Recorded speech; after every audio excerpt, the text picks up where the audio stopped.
बाबा किनाराम का जन्मोत्सव बड़ी ही धूमधाम से मनाया गया।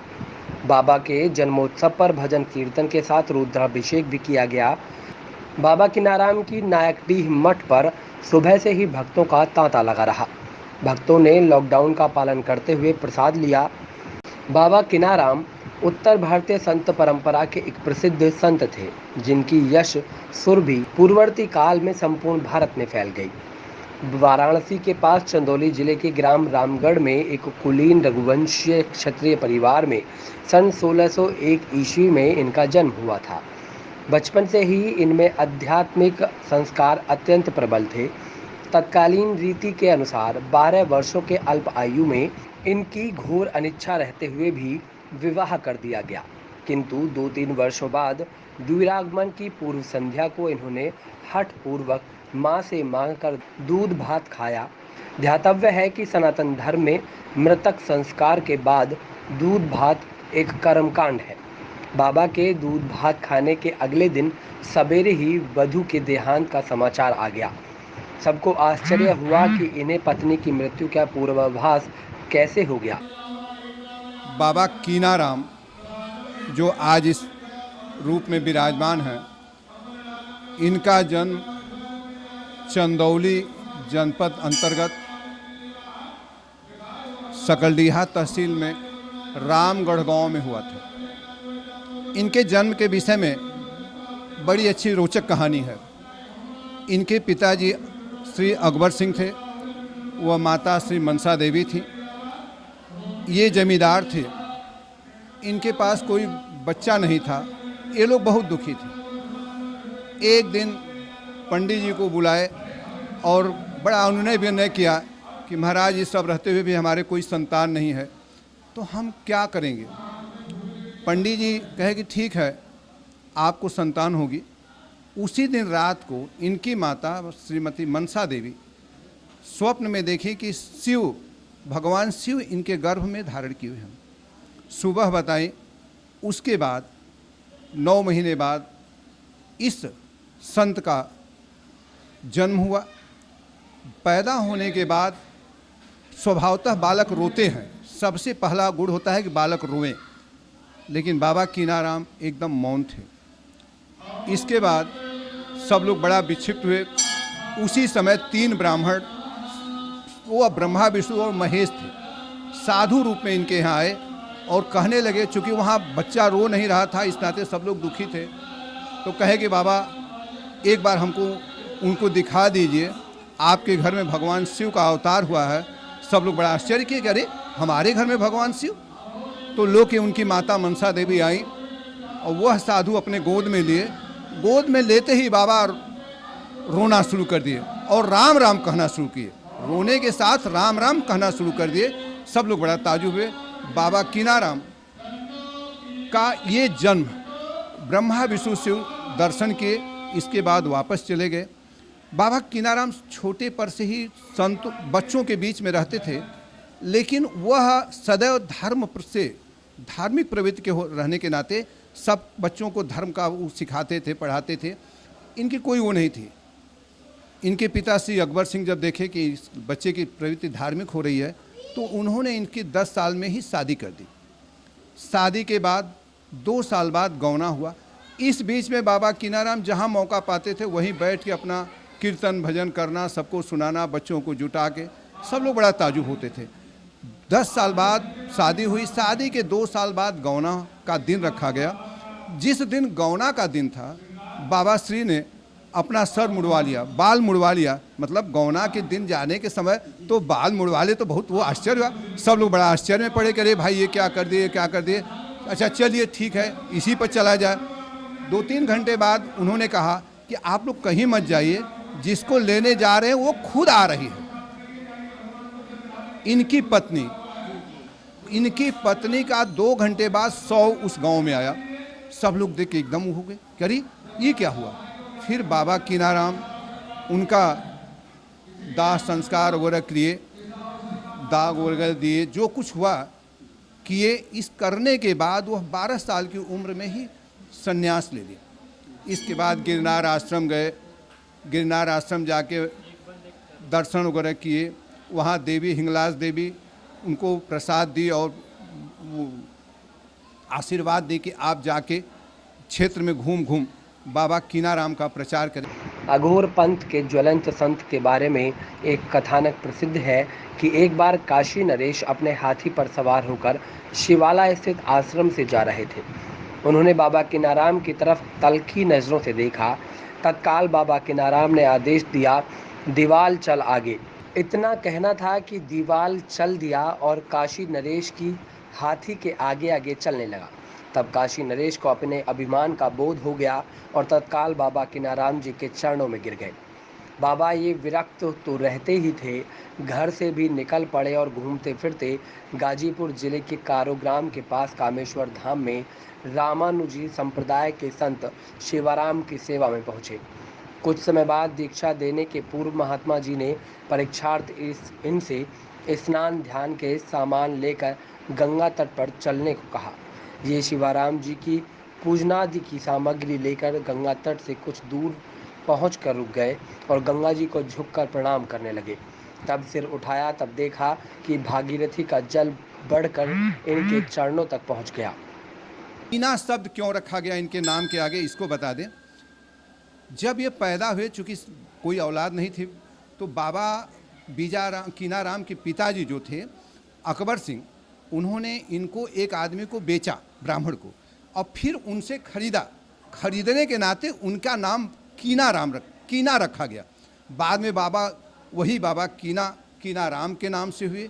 और आज उस समय निकलने के बाद, हिंगलाज देवी के दर्शन के बाद, इन्होंने अघोर साधना की। अघोर साधना के बाद फिर वैष्णव पंथ में साधना की। दोनों साधनाओं में बाबा एकदम पारंगत हो गए। वैष्णव गद्दी के रूप में यहाँ आए, वैष्णव रूप में आए। बताए ही उस दिन आपको सब बताए थे कि हमारे यहाँ के लोग गए, वहाँ ले आए, चूँकि यहाँ कोई ब्राह्मण का श्राप था, ब्राह्मणी का कोई खाना वगैरह नहीं बन पाता था, न खा पाते थे लोग, कीड़ा पड़ जाता था, गुड़ में कीड़ा पड़ता था। तो वह बाबा के आने के बाद सब कुछ दूर हो गया। सबसे बढ़िया आपको बात बताएं, जो यह बावली उस दिन दिखाया आपको, यह बाबा ने, हम उस दिन भूल गए थे, बाबा इसका नाम राम बावली रखे थे।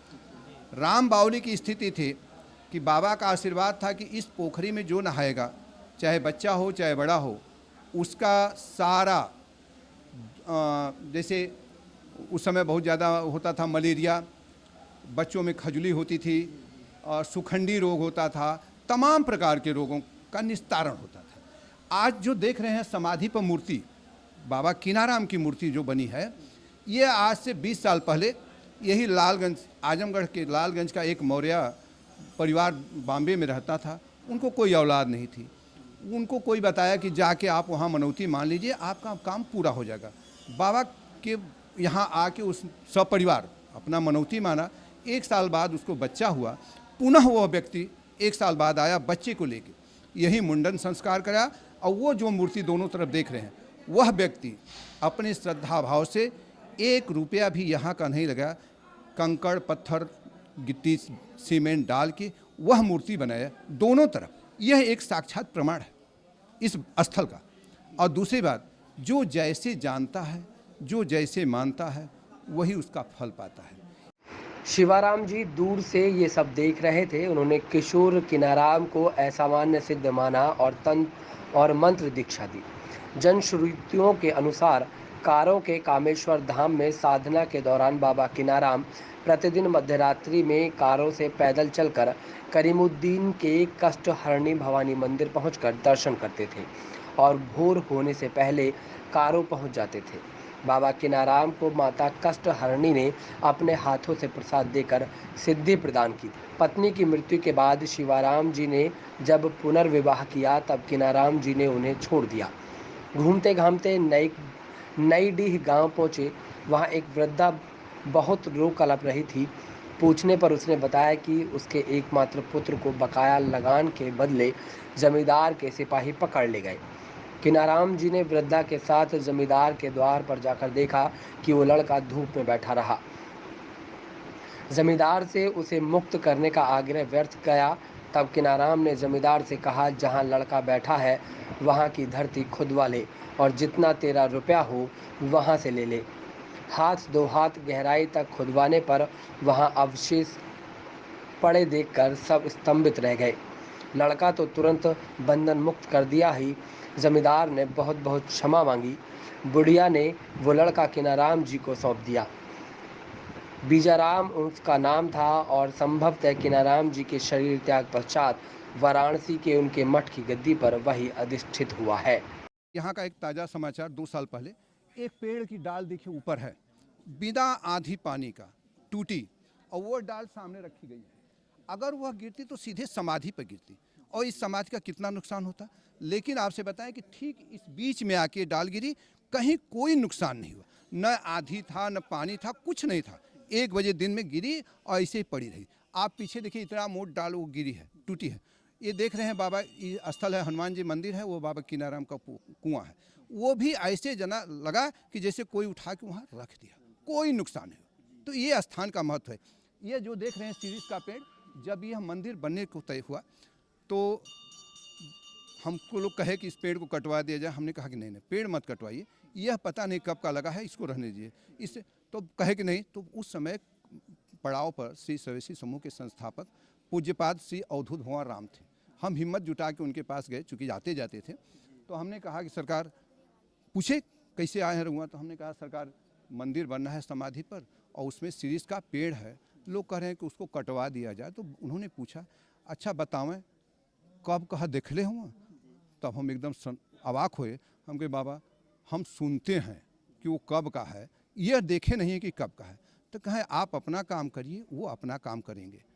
आज देखिए कई 35-40 वर्ष हो गया इस मंदिर को बने, लेकिन ये सब शीशम का पेड़ जैसे, ये शीरीष का पेड़ जैसे का तैसे। तो हम कह रहे थे कि यहाँ जो भी विद्यमान है, प्रत्यक्ष और परोक्ष, वह बाबा किनाराम की देन है। इस बात को हम माने न माने, लेकिन वही कहे ना कि जो जैसा मानता है वह वैसा पाता है।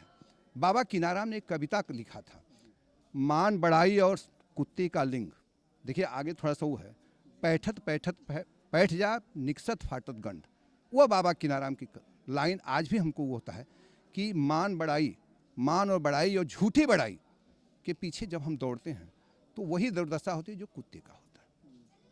और इस स्थल पर आप 2 दिन से आ रहे हैं, देख रहे हैं, आज बाबा किनाराम का जन्मदिन भी मनाया जा रहा है, कितनी खुशी की बात है। लेकिन हम सब इस गांव के लोग, पास पड़ोस के लोग, सब लोग स्वच्छ हृदय से, साफ हृदय से आके अपना पूजा पाठ करते हैं। हाँ, ये है कि कोई किसी के हृदय में बैठा नहीं है, जिसका जैसा हृदय होगा, जिसकी जैसी मनसा होगी, मनसा ही सिद्धि बाल को कहते हैं ना लोग, वैसा उसका मनसा होगा। फिर आज हम दोहरा रहे हैं कि इस कोरोना महामारी के चलते यहाँ भीड़ भाड़ रोकी गई थी, दूरी, सामाजिक दूरी बनाए रखे हैं लोग, और सैनिटाइजर वगैरह मास्क की व्यवस्था की गई थी। हम इस बात को बाबा के आशीर्वाद से गर्व से कहते हैं कि मार्च से लेके आज तक, अगस्त हो गया ना, 5 महीना हो गया, अभी तक भगवान की मर्जी से, इस बाबा किनाराम की मर्जी से इस क्षेत्र में एक भी कोरोना का मरीज नहीं मिला। और यह उन्हीं के बात कह रहे हैं कि न मिलेगा, भविष्य में भी नहीं मिलेगा। यह हमारा बाबा किनाराम के प्रति विश्वास है, और ऐसा विश्वास है, यह अटूट है, इसको कोई रोक नहीं सकता, यह सत्य है। जय बाबा किनाराम, जय बाबा।